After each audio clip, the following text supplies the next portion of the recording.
Hello and welcome to America Talks Live. Coming up in the next hour. His hands were all over me. Two women come forward accusing Donald Trump of groping them in a piece for the New York Times. But Trump's team says it's all a work of fiction. So what's the real story and how will it affect Trump's numbers when it comes to women?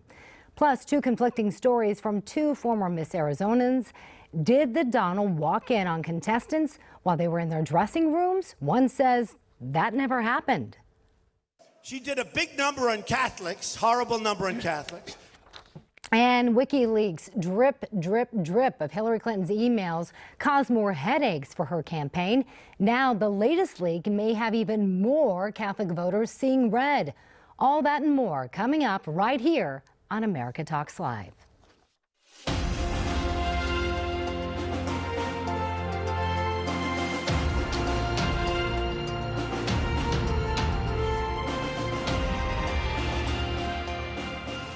And thanks for joining us today for this Thursday edition of America Talks Live. I'm your host, Miranda Kahn, filling in for Steve Malzberg. Donald Trump is reportedly furious over a New York Times article in which two women claim Trump touched them against their will. And we'll get to that in just a moment. But mostly, we want to hear from you today. What do you think about the new allegations against Donald Trump? Do you think that the New York Times, do you agree with what the New York Times is publishing, rather? Give us a call right now. The number's there on your screen. It's 1-877-NEWSMAX. Again, that's 1-877-639-7629. We're looking forward to hearing from you. But right now, we're going to go to our very own John Bachman, who is standing by at Donald Trump's rally that's going on right now in West Palm Beach, Florida. John, thanks so much for joining us. My pleasure, Miranda. It's great to talk to you. And I will tell you, like you, I'm a veteran of covering politics in this part of Florida. South Florida always is part of the conversation when it comes to determining presidential elections. And I'm thinking back when you talk about the amount of energy, in the room here today. It matched what I saw when Barack Obama was here in Palm Beach County in 2008. Now, there is one thing that I'm somewhat surprised. I've been putting pictures up on Twitter of the back half of this room. The room is about 3/4 full now. It wasn't supposed to start officially until noon, and we're now past that noon mark. We still have room for people to come in here and support, but there's a lot of energy in the room. A couple other things I can tell you, Miranda, too. We've heard the lock her up chant a couple of times, although a speaker up on stage told the audience that perhaps it's more, it would be better if folks talked about voting and defeating Hillary Clinton as opposed to locking her up first. First things first is what the audience had to say. There's a lot of energy out here. We're standing by waiting for Donald Trump to appear here. We've been talking to the audience, asking them what they think about these allegations, these new New York Times allegations and elsewhere where they're coming up. Folks don't want to hear it. You know, they just want to focus on beating Hillary Clinton. There's also a lot of disappointment, but there is not a loss of support, it feels like, from some of the folks I've talked to in the audience. And throughout the day here, we'll try to get some of those comments on. We're excited to be out here live at this event. This is, Miranda, as everyone remembers back in 2000, one of the fault lines for presidential races. It was not, it was just a few miles from here where all those people in Century Village voted for Pat Buchanan in the 2000 race, and a lot of Democrats, including Al Gore, who was on the campaign trail in Miami, look at that and say, this should have been our presidency back in 2000. There are a lot of folks here today who I also remember talking to when Mitt Romney was running for president 4 years ago in 2012. They are still supporting Donald Trump. I asked them what they thought about Mitt Romney's lack of support for Trump, and they were very disappointed. Miranda? John, I was curious, what are they hoping to hear from Mr. Trump today? What am I hoping to see today? No. What are the people at the rally hoping to hear? They're hoping to cheer on Donald Trump, and a lot of them are very frustrated with the status quo. You know, we've been covering these events for over a year now. We've seen them through the lens. I had to come out here for myself just to see, and these folks just want something else. They're a little jaded with the way this campaign has gone, the ugliness of what's transpired over the last couple of weeks, but they still want change. The question is, and again, I was a little bit surprised to see that this room was not packed. There was a lot of energy in the parking lot before they let the crowd start trickling in here, but we don't have a packed room, and I wish I could show you, but I'm just curious if the enthusiasm, although it's here, if there is enough of it to hand the state of Florida to Donald Trump. All right, John Bachman, thanks so much for joining us here live on America Talks Live. We'll hear more from you throughout the program. Thanks for joining us. All right, let's get back to those newest allegations that John mentioned and that we mentioned earlier. Two women now claim that Trump touched them inappropriately, this according to a New York Times article. The now 74-year-old Jessica Leeds told the Times that she was on a flight with Trump about 30 years ago when she says Trump lifted the armrest and tried to grope her. His hands were all over me. He was like an octopus. It was like he had 6 arms. He was all over the place. And if he had stuck with the upper part of the body, I might not have gotten that upset. But it's when he started putting his hand up my skirt, and that was it.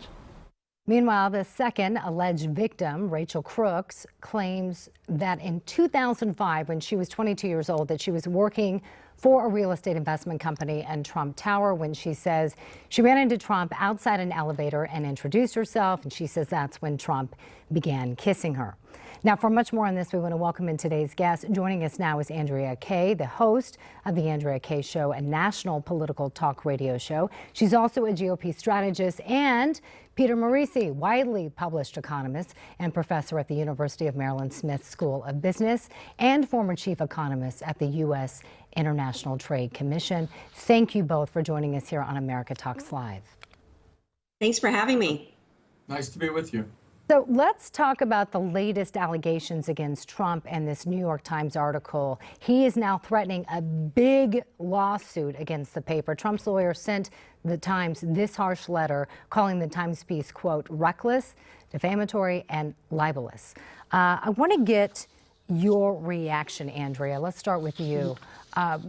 When you first heard about these allegations, a lot of people are saying, in fact, Joe Scarborough said it this morning, that something seems a little suspicious, especially given the timing of when these are coming out. Yeah, absolutely. Because what I would say is I think a lot of Americans are getting a little tired of the strategy of the October surprise. I say if you have any information that you think should be a deal breaker for voters about a presidential candidate, don't wait 30 years. Don't wait an entire primary season. Don't wait until past the time in which voting has already occurred in a lot of states, including Florida, to try to trot this out. It makes it suspicious. And particularly on the heels of the fact that they tried this strategy already with Alicia Machado. That didn't work. Then NBC or whoever it was supposedly waited just until last Friday, right before the second debate, to try out the audio tape of him. It just seems suspicious. And, you know, and even with the WikiLeaks, you know, the timing of these allegations against Trump seem to be in order to distract everybody from what's being leaked through WikiLeaks, which is almost like shock and awe. It's almost too much information for the voters to disseminate and use. We're supposed to be getting information all along the way from a free press so that we can make an informed decision as voters. And so, you know what, at this point, I don't want to hear any more about it. That we have real bigger issues in this country than any of these, you know, what Donald Trump may have said or whatever supposedly to somebody 30 years ago. And that's what John was saying as he was speaking live at that West Palm Beach rally in Florida, that's what many of the Donald Trump supporters were saying, is that they don't want to hear any more about this. Peter, what was your reaction? Well, I mean, 30 years later is a long time to wait, and it seems as though these are very precisely timed, as was just indicated, to sort of like one a week during October to basically run out the clock for Hillary. You know, Donald Trump does have some catching up to do. I mean, that's why the room isn't packed in Florida.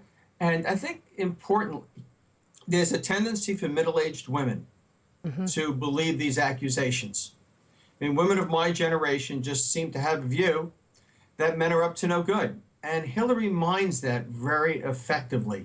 There's sort of a built-in bias to say, well, you know, when we go to court and we try to nail a guy, we always lose. But in reality, we always know they're guilty.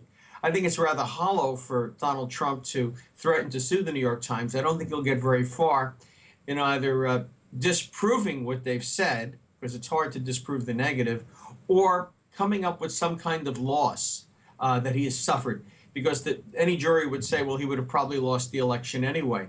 I think where this really hurts, though, most importantly, is in places like suburban Philadelphia, which are absolutely necessary if he wins Florida to also carry Pennsylvania, because without that, he can't win the election. Yeah, Peter, I want to go to what you mentioned. We were talking about the rally, and you think that this is kind of a direct result of some of these allegations, that there aren't more people there. Trump Plus, this leaked audio tape last week from over a decade ago aren't helping Trump with female voters. You mentioned this. Hillary Clinton is now beating him by more than 30 points with women. This, according to a recent survey from the Public Religion Research Institute and The Atlantic. Clinton has 61% to Trump's 28%. Andrea, do you think it's going to get worse? Well, no offense to your other guests in the show, but one of the things that kind of troubles me as a woman is when I hear men and I hear other people talk for women in terms of how we think as voters. And I know among my own circle of women that our concerns as a voter are far deeper than whether or not some words some presidential candidate might have said to another guy in what was expected to be a private conversation. What we care more about is sealing the border. We care about the rise of radical Islam in this country that's being imported here through the refugee program. We care more about the corruption that's going on with our government. We care about lower taxes. We care about the regulations that are stifling our economy here.